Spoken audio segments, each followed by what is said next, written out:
পর্যন্ত এই জমিনে আল্লাহর দ্বীন আর কোরআন আর ইসলাম কায়েম হবে না, ততদিন পর্যন্ত দেশ শান্ত হবে না, জনগণ শান্তি পাবে না। আল্লাহর কসম করে বলছি, ওয়াল্লাহি, আমার এই কথা অবিশ্বাস করলে গুনাহ হবে।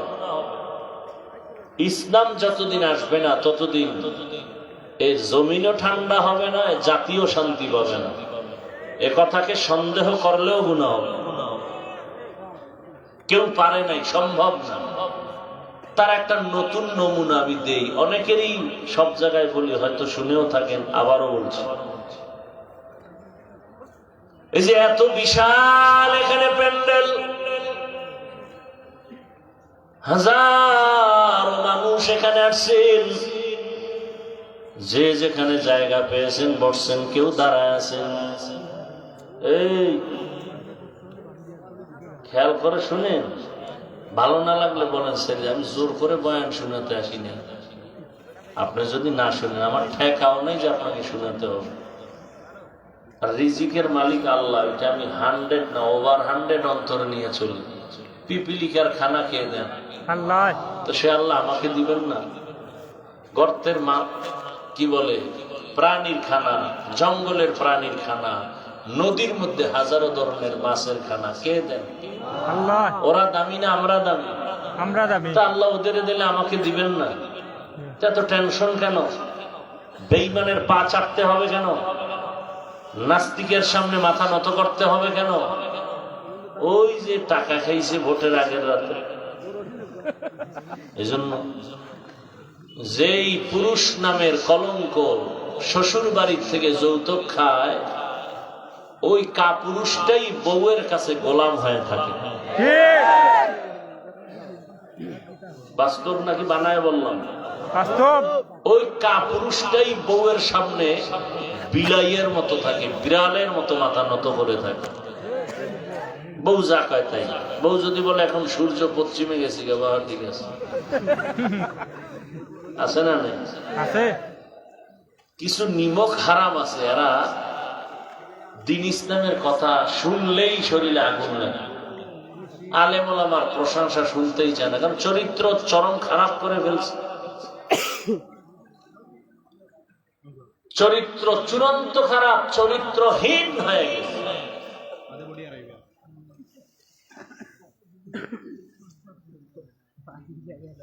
কুকুরকে যদি হাজি বিরিয়ানি এইটাও খাওয়ান, বলবে আমার আসল জায়গায় পৌঁছতে হবে, না হয় পেট ঠান্ডা হবে না। এই কিছু মানুষ দুনিয়াতে, এরা কুকুরের থেকেও তাদের চরিত্র খারাপ।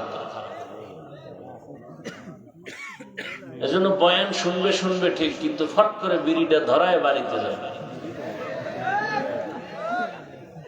মোনাজাতের পরেও বিড়ি, বয়ানে আসার সময়ও বিড়ি। টান দিতেই হবে। দুনিয়াতে যদি বহু আকাম আছে, তবে ফাও আকাম যদি থাকে, বিড়ি টানা হইলো ফাও আকাম, যেটার কোনো লাভ নাই। মদ পান করার মধ্যে এটাও আকাম, তবে লাভ আছে। মদ পান করলে শরীরে একটু শক্তি, এনার্জি হয়। কাপড় চুপুর খুইলে খুইলে বউরে মা কয়া ডাক দেয়। কি আপনাদের দেশে কি আবার কেউ মদ পান করে জিকির করে? তা মদ পান করারও একটা লাভ আছে। বিড়ি টানলে লাভ কি বলেন? চেহারা সুন্দর হয়, ঠোঁটগুলো গোলাপের পাপড়ির মতো লাল হয়। কি হয়? এই বিড়ি খরেরা, তুমগো ঠোঁট যেমন কালো, তুমগো কলিজা আরো বেশি কালো।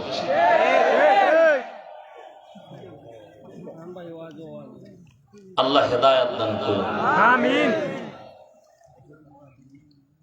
ইসলাম ছাড়া এদেশে শান্তি, কিন্তু বিড়িখোরদের পেরেশানি বেড়ে গেছে। ইসলাম আসলাম, বিড়ি খাওয়ার উপায় কি? জগৎ বিখ্যাত একজন ওলিয়ে কামেল শাইখুল হাদিস,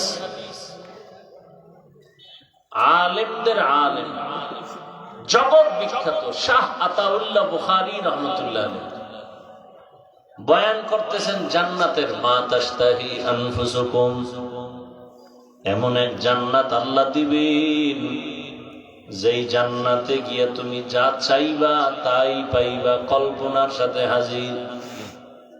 এক টাকা বিড়ি বামুনি, যেমন প্রশ্ন হুজুরেরও প্রশ্নের জবাব তেমন। বিড়ি যদিও পাও, আগুন লাগবে নি? কহা আগুন আনতে গেলে জাহান্নামে যেতে হবে, আর জাহান্নামে গেলে টের পাবি কত ধানে কত চাল। এই যে এখানে প্যান্ডেলে বসছেন আপনারা, বিড়ি পান করনেওয়ালা আসে কি একজনও নাই? বলেন তো, এতক্ষণ যে বয়ান চলছে কয়টা বিড়ি টানছেন? টানছে কেন? স্টেজ থেকে ঘোষণা হয়েছে বিড়ি টান দিলেই ফিটা, তো টানে না কেন? কেউ নিষেধও করে না, এরপরও টানে না কেন? বুঝেন কিছু? কেন টানে না? সে পরিবেশ এখানে নাই। ইসলাম আসলে গোটা দেশের পরিবেশ এরকম সুন্দর হবে। মদ পান করনেওয়ালা বলবে না এই পরিবেশে মদ পান করা যাবে না, বিড়িখোরেরা বলবে এই পরিবেশে বিড়ি পান করা যাবে। এই জন্য যারা একেবারে কট্টর দুনিয়ার লোভী, ও মাইয়া বলা কিচ্ছু চিনে না, ও দুনিয়ায় পাইছে, ও ইসলাম চায় না। এ চোর ডাকাত দুর্নীতি বা সারা আর কেউ ইসলামের বিরুদ্ধে কথা বলে না।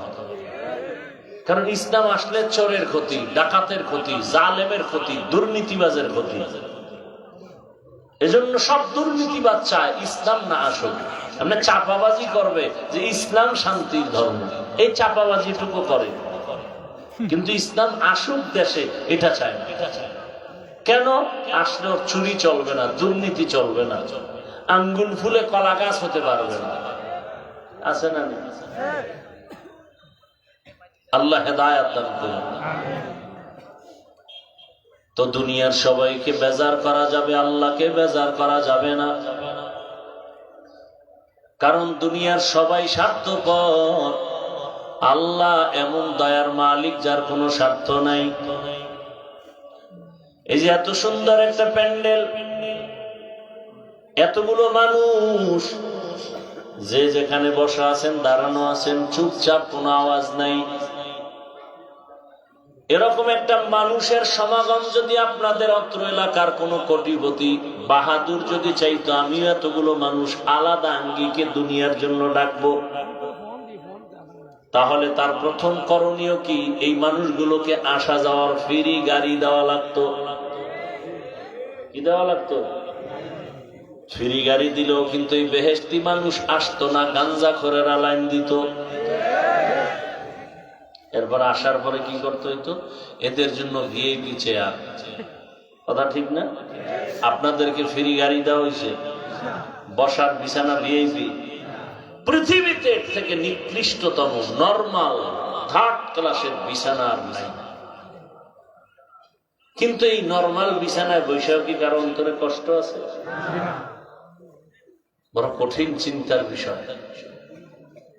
আর এই তাদেরকে নেতা সাহেবদেরকে ভিআইপি চেয়ার, আবার ফাঁকে ফাঁকে নাস্তা, প্যাকেট কম পড়লেই চেয়ারের বাড়ি, বাতাসে চেয়ার উড়ে। আমি দেখলাম কেমন ওই দলের মধ্যে কুলাঙ্গারেরা লাইভ দেয়, লাইভ দিয়ে কয় দেখেন আমগো দলের মানুষ কত বড় বেয়াদব, আমরা কত বড় বেয়াদব। চিন্তা করেন, নিজেদের মধ্যে টুকটাক তর্ক বিতর্ক হয়, এটা আবার লাইভ দিয়া গোটা জাতিকে দেখায়, দেখেন আমরা কত বড় নাম্বার ছাড়া বেয়াদব। আবার এই মানুষগুলোকে নিয়ন্ত্রণ করার জন্য পুলিশ, র্যাব, পাওয়ার থাকলে আর্মি, এরপরও ভয় পাইলে সর্বশেষ নিয়ে আসে কুত্তা। কি? কারণ মানুষ বেঈমানি করবে, কুকুর বেঈমানি করবে না।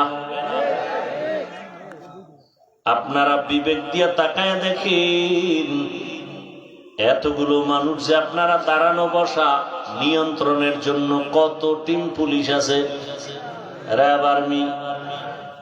এইটা চিন্তার বিষয়, কিন্তু আপনি ফাও মনে করেন না, কঠিন চিন্তার বিষয়। যে যেখানে বসা আছে, কে ভিআইপি, কে নন ভিআইপি, কে ধনী, কে গরিব, কে আলেম, কে মূর্খ, কে বড়, কে ছোট, সব একাকার। টাকা দান করছে, পাবে দূরের কথা, নাস্তাও নাই। নিজের পকেটের টাকা দিয়ে আসছে, ভাড়া দিয়ে আসছে, হাঁটিয়ে আসছে, নগদ কিছু পাবেও না। এই মুহূর্তে সব এমন ভাবে তাকায় আছে, বসে আছে নীরব। টেলিফোন আসলো, টেলিফোনটা রিসিভ করবে না, কেটে দিবে, আবার দিছে, আবার কাটবে, আবার দিলে আবার কেটে ফেলবে। বারবার টেলিফোন করলেই তো একবার রিসিভ করে মাথা নত করে বলবে, এই মিয়া এতবার কেটে দেই তারপরও রিং দাও কেন? আর সে টেলিফোন করনেওয়ালা যদি ঘরের ম্যাডামই হইয়া পড়ে, তাহলে আজকে রাতে উপায় নাই। চিন্তার বিষয়, এতগুলো মানুষ নিয়ন্ত্রণ করে না কোনো পুলিশ, চুপচাপ দাঁড়ানো এভাবে নিজ নিজ দায়িত্বে, এটা কেমনে সম্ভব? না টাকার লোভ, না খানার লোভ, না কিচ্ছু দেওয়া হবে, বরং টাকা রেখে দেওয়া হলো। এইভাবে সব ময়দানের মানুষগুলো কিভাবে নিয়ন্ত্রণ হয়ে গেল? এটা কেমন করে সম্ভব? ও জাতি ভালো করে জানো, ইসলাম মানলেই সম্ভব। এর নাম ইসলাম। এর নাম কি? আল্লাহর কসম একবার, আল্লাহর কসম দুইবার, আল্লাহর কসম তিনবার, ওয়াল্লাহি বিল্লাহি তাল্লাহি, ইসলাম যতদিন কায়েম হবে না ততদিন পর্যন্ত জাতি শান্তি পাবে না এবং এই দেশও শান্ত হবে না। কসম আল্লাহর। মানেন আর না মানেন সেটা আপনার বিষয়, আমার বলার দায়িত্ব বলে গেল। আমি পীরের বিরুদ্ধে বললেও মানি, নেতার বিরুদ্ধে বলো মেনে নিব, আমারে গালি দাও মানব। ইসলাম, কোরআন, রসুল, হাদিস, আল্লাহর বিষয়ে কোনো ছাড় নাই। সেখানে জীবনের শেষ রক্ত দিয়ে হলো ওই জালেমের সাথে যুদ্ধ হবে, যুদ্ধ।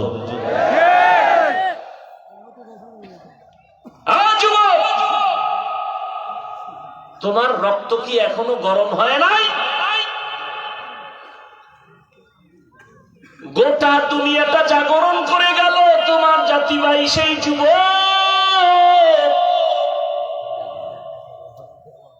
তুমি কি এখনো কাপুরুষের মতো চুপ হয়ে বসে থাকবা? কেমন যুবক? গোটা দুনিয়ার মানুষের জানায় দিল, পশু টাকায় বিক্রি হয়, হাদি টাকায় বিক্রি হয় না।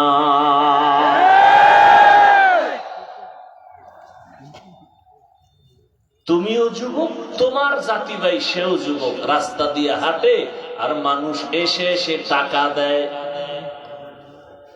কি যুবকরা দেখো নাই? ব্যাংক অ্যাকাউন্টে টাকার অভাব নাই। যুবকরা সত্য কথা বলো, ওই ছেলেটা কি কোনোদিন লাইভে এসে বলছিল আমারে টাকা দাও? সত্য কথা বলো, বলছে? অথচ মানুষ 50,000 টাকার বান্ডিল রাস্তা দিয়ে হাঁটে এসে দিয়ে যায়। ওর পাওয়ার কি ছিল? এমপি। হ্যাঁ, ওর পাওয়ার কি? ও খুব পাওয়ার ক্ষমতাওয়ালা। আর তুমি কেমন যুবক? তুমি সারা রাত মোবাইলে গুনাহ করার জন্য এমবি লাগবে, মায়ের মানি ব্যাগ কাটতেছো, চুরি করো টাকা, বাবার টাকা চুরি করো। তুমি কোন চরিত্রের যুবক? ওই ছেলেটাকে মানুষ কলিজা কেটে খাওয়াতে চায়। বাংলাদেশের মানচিত্র যতদিন পর্যন্ত থাকবে ততদিন পর্যন্ত ইতিহাস থাকবে। গোটা দুনিয়াটা জাগরণ তৈরি করে গেল। আর তুমি যুবক কি এত দুর্বল? তোমার মধ্যেও তো সেই প্রতিভা আছে, সেই মেধা আছে। তুমি নতুন করে আবার দাঁড়ায় যাও, সুন্দর চরিত্র নিয়ে দাঁড়াও আর হুঙ্কার দাও। জীবনে জন্ম নিছি একবার, মৃত্যু হবে একবার। কোন বেঈমান আর নাস্তিকের সামনে মাথা নত করব না। ও যুবক, হাতে হাত লাগায়া জীবনটাকে সুন্দরভাবে সাজাও।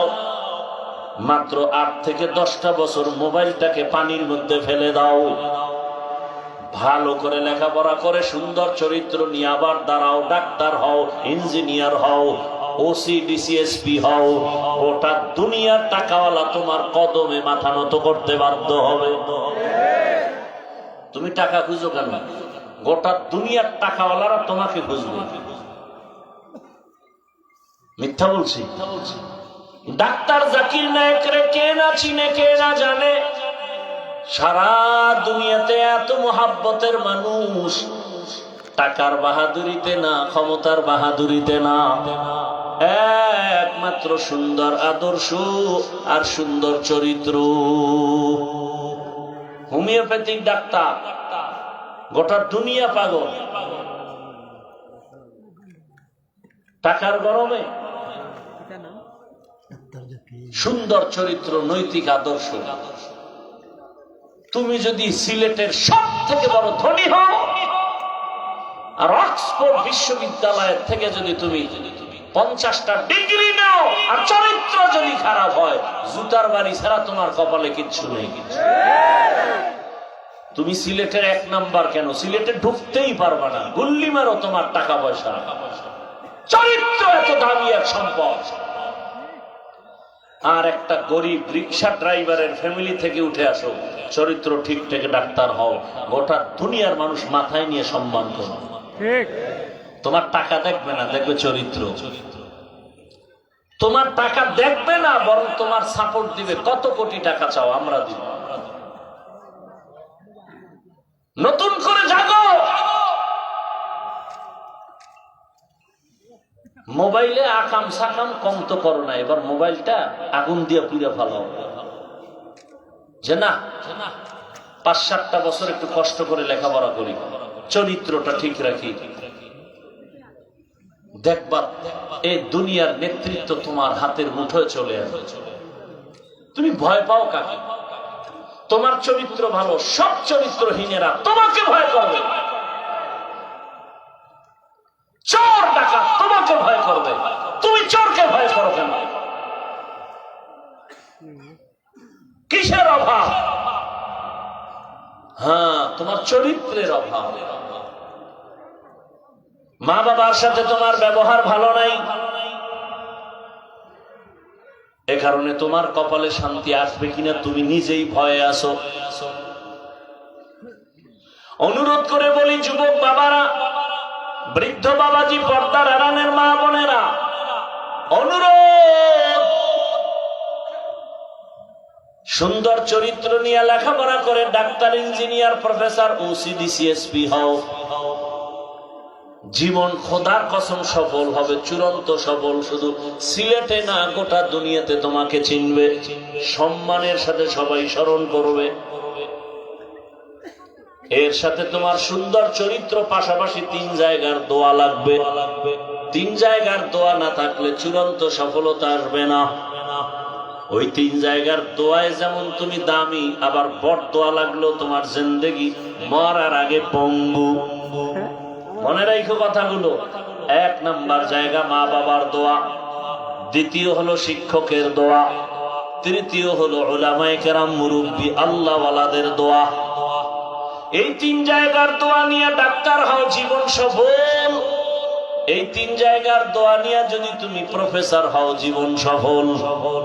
আর এই 3 জায়গার সাথে যদি বেয়াদবি করে নাও আর বরদোয়া চলে আসে, তুমি মরার আগেই বিছানায় পঙ্গু হয়ে কাঁদতে হবে, মরার আগেই। ওই মা বাবার দোয়া ছাড়া কোনোদিন সফলতার দরজা খুলবে না। শিক্ষকের দোয়া ছাড়া, নেক নজর ছাড়া লেখাপড়ায় সফলতা আসবে না। উলামায়ে কেরামের দোয়া ছাড়া এই জমিনের মধ্যে তোমার সম্মান আর চরিত্র সুন্দর হবে না। আজ বাংলাদেশে যতটা অশান্তির বেড়াজাল দেখো, একমাত্র উলামায়ে কেরামদের সাথে বেয়াদবি করার ফলাফল। এজন্য নবী বলেন, আল্লাহকে বেজার করিও না, আর তোমার জীবনটা ইবাদতে কাটাও। ওয়ামা খালাকতুল জিন্না ওয়াল ইনসা ইল্লা লিয়াবুদুন। নবীর তরিকায় জীবন চালাও, নবীর আদর্শ মতো চলো, কথা বলো, খানা খাও, জীবন ধন্য হয়ে যাবে। ও আমার যুবক বাবারা, এতক্ষণ যে আমি বয়ান শুনাইতেছি, একবারও কিন্তু বলি নাই আমার মতো হুজুর হয়ে যাও। স্কুল ছেড়ে মাদ্রাসায় যাও, তাবলিগে যাও, পীরের কাছে যাও, একবারও বলি নাই। বরং আমি বারবার বলি তুমি জেনারেল লাইনে পড়ে ডাক্তার, ইঞ্জিনিয়ার, প্রফেসর হও, আর আমার রসুলের আদর্শের মালা গলায় লাগাও। ও যুবক বাবা, তুমি নিজে একটু সাপোর্ট দিয়া বলো, সাক্ষী দিয়া বলো না, তোমার লাইনে কত যুবক স্কুল কলেজে পড়িয়াও নামাজি ওয়ালা, দাড়িওয়ালা আসেনি বলো? তোমার কপাল ওই 3 জায়গার কোন একটা বরদোয়া লাগছে না হয়, তুমি পারো না কেন? তোমার মতো যুবক র্যাব, আর্মি, পুলিশ, বিডিআর এর চাকরি করে নামাজি অভাব নাই। তোমার মনটাকে প্রশ্ন করো, তুমি কেন পারবা না? তোমার মতো জেনারেল লাইনের মানুষরা রাস্তায় গাড়ি চালায়, 5 ওয়াক্ত নামাজ পড়ে, বলো বাবা তুমি পারো না কেন? নদীর মধ্যে মাছ ধরে নামাজ পড়ে, কৃষি কাজ করে নামাজ পড়ে, ওসিডিসিএসপি নামাজি আছে না নাই? তোমার কপাল কেন এত খারাপ? তুমি কেন পারো না রে বাবা? অনুরোধ করে বলি, এখনো ঘুরিয়া দাঁড়াও, চরিত্র ঠিক করে আগাও। ঢাকা কলেজে গিয়া দেখো কত ছাত্র কলেজে ক্লাস করে, মাথায় পাগড়ি, বড় দাড়ি, বড় জামা, মনে হয় কোন মসজিদের খতিব, অথচ আরবিও ভালো করে পারে না, এইভাবে ক্লাস করে কলেজের ভেতরে। বলো তুমি কেন পারবা না? ও পর্দার আড়ালের আম্মা জানেরা, বোনেরা, আপনার মতো কত মা কত বোন এখনো আছে, এই এলাকায়ও আছে পর্দাওয়ালা নামাজি নাই? আপনাদের এলাকায় নাই? ভিন্ন মা বোনদের বলি, ও মা বোন, মার্কেটে মার্কেটে ঘুরিয়া ঘুরিয়া বেপরদায় চলিয়া বেগানার বদনজর লাগাইয়া নিজের ক্ষতিও করলেন, আর ওই বদনজর চরিত্রহীন লোকটাকে অন্তরের জিনায়ও লিপ্ত করাইলেন। আপনার চেহারাটা দেখবে স্বামী, বেগানারা দেখবে না। দেখলে ও অন্তরে আপনার চেহারার দর্শন নিয়া অন্তরে অন্তরে জিনার কল্পনা করবে, জিনার কল্পনা। এজন্য আল্লাহ নিজে বলছেন কিয়ামতের দিন অন্তরের বিচার হবে। ইন্নাস সামআ ওয়াল বাসারা ওয়াল ফুআদ কুল্লু উলাইকা কানা আনহু মাসউলা। এরে আম্মা জানেরা, আপনার মতো কত মা এখনো আছে মোবাইলে সময় নষ্ট করে না, স্বামীর মাল খেয়ানত করে না, আপনারা কেন পারবেন না? এরে আম্মা জান, আপনারা তো সেই ধন্য নারী, আপনাদের গর্ভ থেকেই তো এই দুনিয়ায় আল্লাহওয়ালা সন্তান আসছে, সাহাবায়ে কেরাম আসছে, আম্বিয়ায়ে কেরাম আসছেন, আব্দুল কাদের জিলানী আসছেন। আপনার মতো মায়ের গর্ভ থেকেই তো শাহজালাল দুনিয়াতে আসছেন, শাহপরান, শাহ মখদুম, শাহ আলী, খানজাহান আলী দুনিয়াতে আসছেন। এরে আম্মা জান, বেগানার নজর যত লাগাবেন আপনার গর্বের উপরে আসর লাগবে খারাপ, কারণ নজরের মধ্যেও বড় ঝামেলা আছে। বদ নজর লাগাইয়া গাছের ফল নষ্ট করে দেয়, বদ নজর লাগাইয়া বাচ্চাকে অসুস্থ বানায় দেয়, আছে না নাই? এই বদ নজরে পড়িয়া কত মানুষ সুন্দর জীবনটা হঠাৎ করে অসুস্থ বিছানায় পড়ে যায়, আর জীবনে সুস্থ হয় না, শুধু বদ নজরের এত রিয়াকশন। অতএব অনুরোধ করি মা বোনেরা, আল্লাহ সন্তান দিয়েছেন, এই সন্তানটাকে আদর্শবান ডাক্তার বানায় যান। দেখবেন আপনি চলিয়া গেল, সন্তান ডাক্তার হইয়া রুগী দেখবে, আজান হলে নামাজে যাবে, নামাজ পড়ে তেলাওয়াত করবে, মা বাবার জন্য দোয়া করবে। আম্মা জান, আপনার কপালটাও ভালো হবে, সন্তানের জীবনটাও ভালো হবে। এখনো সময় আছে, তওবা করেন। আমার মাওলাকে মনে মনে বলেন, হে আল্লাহ, জীবনে তো বেপরদায় কম চলি নাই, আজকে থেকে তওবা করলাম, আর বেপরদায় চলবো না, নামাজ ছাড়বো না, আর মোবাইলে সময় নষ্ট করব না, স্বামীর মাল হেফাজত করব। ও যুবক বাবা, তওবা করো, মনে মনে আল্লাহকে বলো, হে আল্লাহ, আমার মতো যুবক জেনারেল লাইনে থাকিয়া স্কুলে পড়ে, কলেজে পড়ে, নামাজ পড়ে, আমি কেন পারবো না? ও আল্লাহ, তুমি আমাকে মাফ করে দাও। জীবনে তো দাড়ি কম কাটলাম না, নামাজ কম ছাড়লাম না, উল্টা পাল্টা পথে গুনাহ তো কম করলাম না, আজকে থেকে তওবা করে ফেললাম, আর দাড়ি কাটবো না, নামাজ ছাড়বো না, বেপরদায় চলবো না। মা বাবার দোয়া নিয়া, শিক্ষকের দোয়া নিয়া, উলামায়ে কেরামের পরামর্শ নিয়া নবীজির আদর্শ মতো জীবনটা চালাবো। তওবা করার যদি নিয়ত হয়, মুনাফিকি যদি অন্তরে না থাকে, খাঁটি তওবার নিয়তে দুটো হাত আল্লাহকে দেখায় দেই। আয় আল্লাহ, হাতগুলো কবুল করে নেন, তওবা কবুল করে নেন, তওবার উপরে মজবুত হইয়া চলার মতো তৌফিক দান করেন, আমিন। আলহামদুলিল্লাহি রাব্বিল আলামিন, ওয়াসসালাতু ওয়াসসালামু আলা সাইয়্যিদিল আমবিয়া ওয়াল মুরসালিন ওয়া আলা আলিহি ওয়া আসহাবিহি আজমাইন।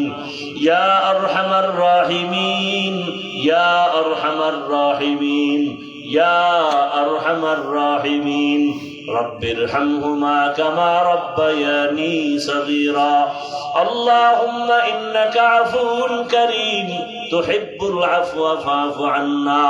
اللهم إنا نسألك رضاك والجنة ونعوذ بك من سخطك والنار. اللهم إنا نعوذ بك من البرص والجنون والجذام وسيء الأسقام. ও দয়ার মালিক, আমরা গুনার বোঝা নিয়ে হাত উঠায় ফেলছি, আমরা তওবার নিয়ত করেছি আর গুনাহ করব না। দয়া করে আমাদের জীবনের সব গুনাহ মাফ করে দেন। ওলামায়ে কেরাম, মা বোন, যুবক, ছাত্র, বৃদ্ধ বাবাজি, হাজী সাহেব, ব্যবসায়ী, চাকরিজীবী, আয় আল্লাহ, যে যেখানে হাত তুলেছেন সবাইকে মাফ করে দেন। মাহফিল কবুল করে নেন, মাদ্রাসা কবুল করে নেন, আয়োজনকারী, সহযোগিতা, দান সদকাকারীদের কবুল করে নেন। মা বোনদের পর্দাওয়ালা আবেদা বানায় দেন, সন্তানগুলো নেককার বানায় দেন। আয় আল্লাহ, ঘরে ঘরে সুন্নতের আমল চালু করে দেন, পরস্পরে মোহাব্বত বাড়ায় দেন। আয় আল্লাহ, সারা দুনিয়াবাসীকে মাফ করে দেন, প্রবাসীদের জীবনকে শান্তির জীবন বানায় দেন, রুজি রোজগারে, ব্যবসা চাকরিতে হালাল ভাবে বরকত দান করেন, বাংলাদেশ শান্তির দেশ বানায় দেন, ইসলামের জন্য কবুল করে নেন। আয় আল্লাহ, বাতিলের মোকাবেলায় বিজয় দান করেন, উলামা মাশায়েখদের এক বানায় দেন, বাতিলকে বাতিলের দ্বারা দমন করে দেন, বাতিলকে বাতিলের দ্বারা দমন করে দেন, সুন্নাত ওয়ালা ইজ্জতের জীবন দান করেন। আয় আল্লাহ, নবীজির রওজা মুবারক বাইতুল্লাহ জিয়ারতের জন্য কবুল করে নেন। আয় আল্লাহ, আমরা যারা হাত তুলেছি জানি না ময়দানে কারায়াতীম, আর বাবা দেখবে না, বাবা বলে ডাকও দিতে পারবে না, কে জানো মা হারা অসহায়।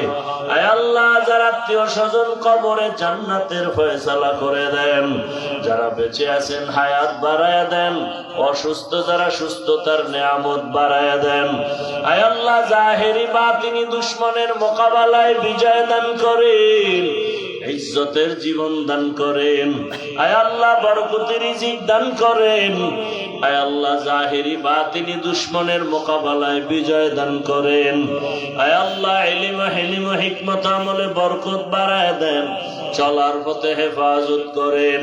নবীজির মুহাব্বতে আমাদের দোয়া কবুল করে নেন, নবীজির রওজা মুবারক বাইতুল্লাহ জিয়ারতের জন্য কবুল করে নেন।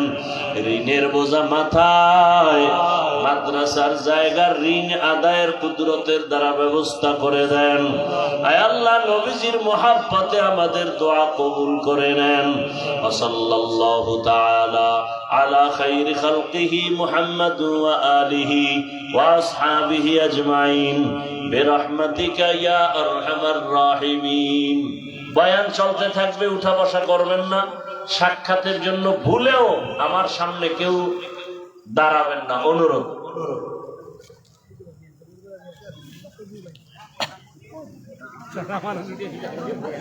ও আলম ভাই।